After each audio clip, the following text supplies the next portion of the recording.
Mick, I imagine you asking, Mick, are you a spiritual man? Do you believe in a higher power in the universe? Do you accept that there are things larger than ourselves? And by and large, I'd have to say, dunno. But every now and then, something happens. I say, I really need a thing, or I need a what's it, or I need a who knows what.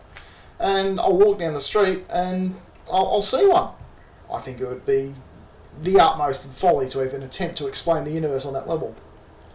But, and this is the key thing and why we're having this little talk today, it happened recently.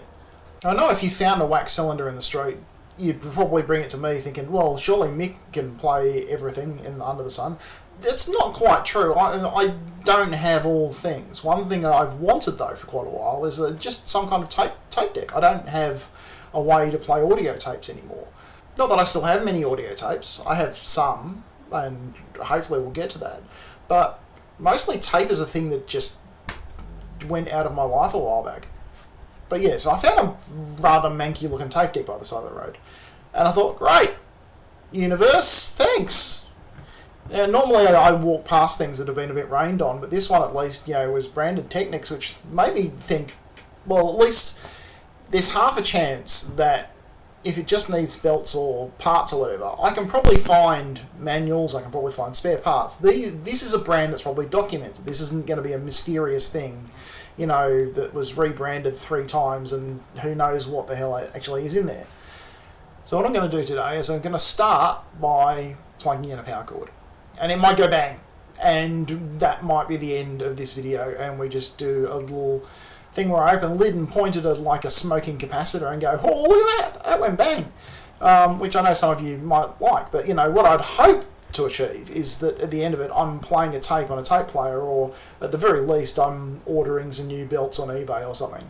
So let's have a little crack. We'll set up a camera pointed at the thing as I open it up with a screwdriver, and we'll put in, see if the lights come on. Let's see what happens. Alright, let's go.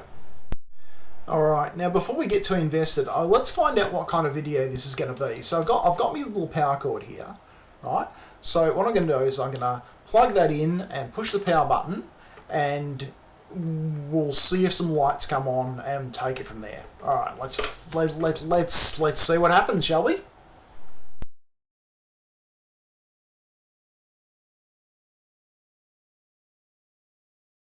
Oh goodness.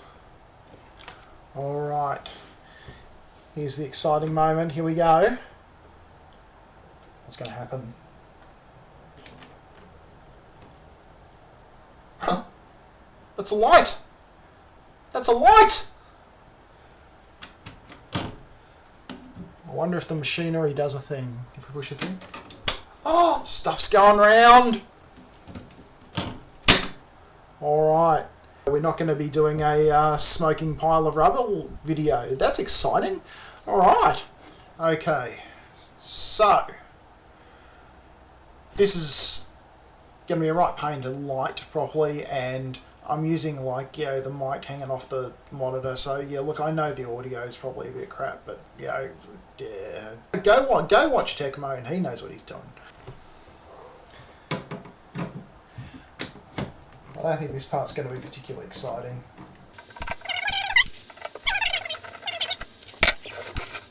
Should get one of those spinny plate things. Lazy Susan. I really hope the Lazy Susan was invented by someone named Susan, because otherwise, it's a bit much. Alright.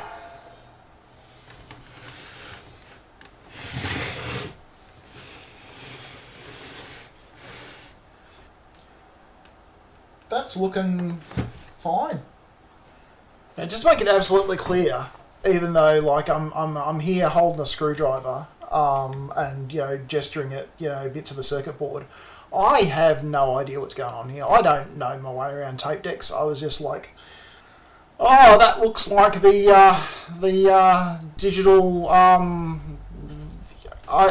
don't even know enough to do a convincing impression of someone who sounds like what they're doing. And I know the belts important because belts make the turny things turn, which is important, I believe, when you're turning tapes. So the fact that they haven't turned into rubber goo is pretty good. If this works, I will order myself new belts. I'll look up the manual. We'll order some stuff. Let's give it a go. So I think what I do know enough to do is get a little cotton bud, clean the tape head, put a tape in, and see if it makes noise. I reckon that might be a good thing. Let's see if we can get it to make a noise. That'd be a good thing.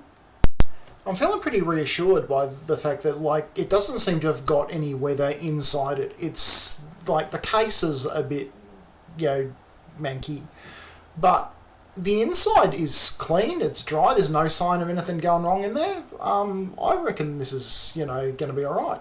So. So I've got some alcohol on a little swab here. I'm just going to give there's a little bit of dust and goo on there, but not a lot. I think before this was left by the side of the road, someone took care of it. Now, I'll leave that open just in case something exciting happens.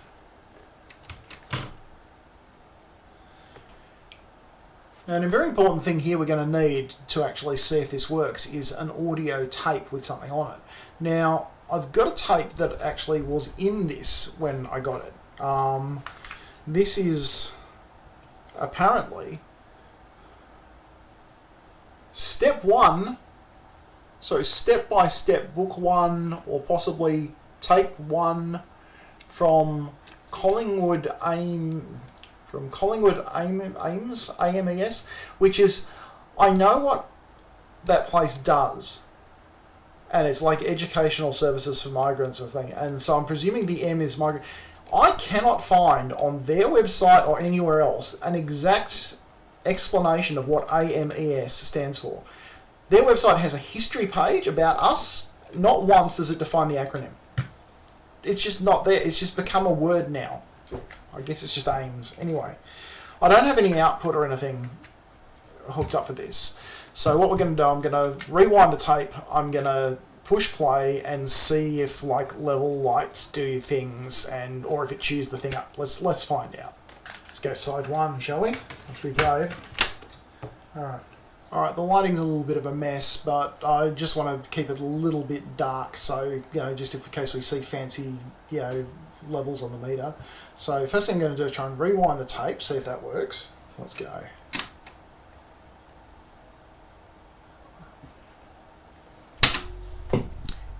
You know what? I probably should plug in the power again.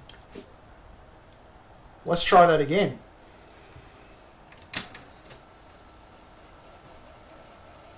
Ooh. It's making the little whirry noises. Seems to be doing what it's supposed to be doing. This is a C30. A 30-minute cassette. That's not a lot.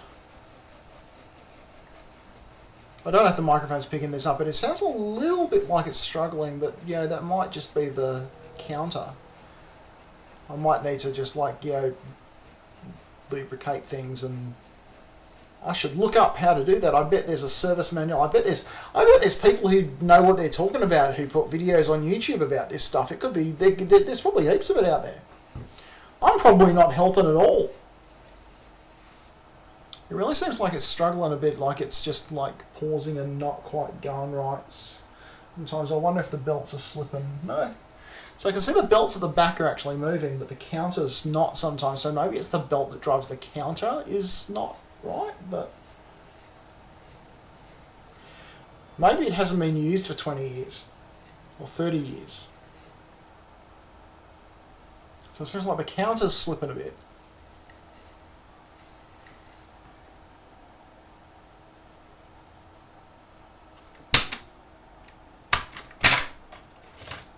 A quick look at the tape, see if there's anything. No, the tape itself looks alright. So it's all gummed up a bit.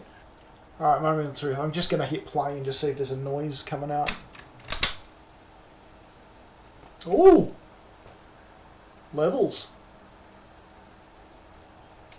Oh, look, it sounds like it's struggling a bit, but the fact that it is actually working is filling me with a great deal of confidence. So let's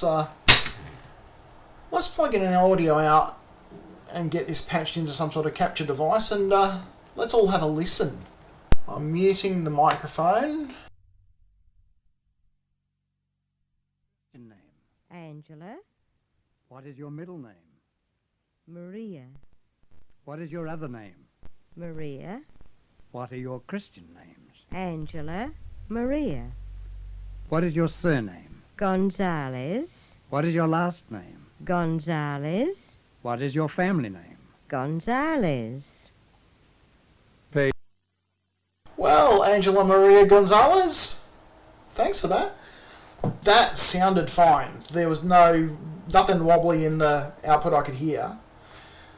There are noises coming from the mechanism itself though, so it sounds a little bit crunchy, but it sounds around like the counter. So what I'm going to try and do is I'm going to go down the workshop, see if I can find myself some lithium grease or something, and just put a little bit of dab around the counter wheel and stuff like that, just to see if it quietens it down a bit. And if that's the case, I'm just going to order some new belts, and I think we've got a tape deck. That's exciting. I don't know if that's enough to make any kind of appreciable difference to anything. I think I'm just going to start play with the... I'm going to play with the... while looking at the back.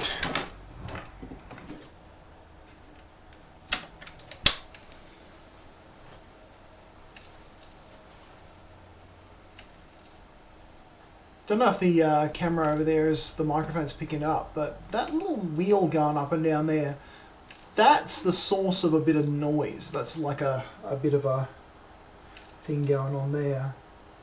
So yeah, there's a bit of an audible noise that's like definitely linked to that, and I'm not sure what that part of the mechanism actually does, what's riding up and down like that. But at least the tape speed seems to be fairly constant, so who knows?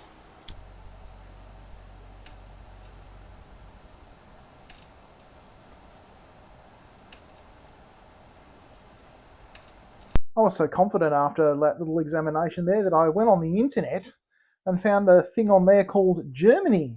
Don't know if you've ever heard of it, but apparently it's a place that's got lots and lots of things like belts. How good's that? It's got the same number on it as on the back of the tape deck. I know everyone loves hearing this thing from a guy with ADHD. To be continued. I'm going to clean this thing up. I'm going to change the belts. It's obvious that it's, salvageable. So I'm going to dig up the service manual. I'm going to print out things. I'm going to do all this stuff. I'm going to make all these promises. And let's find out if I keep them next time.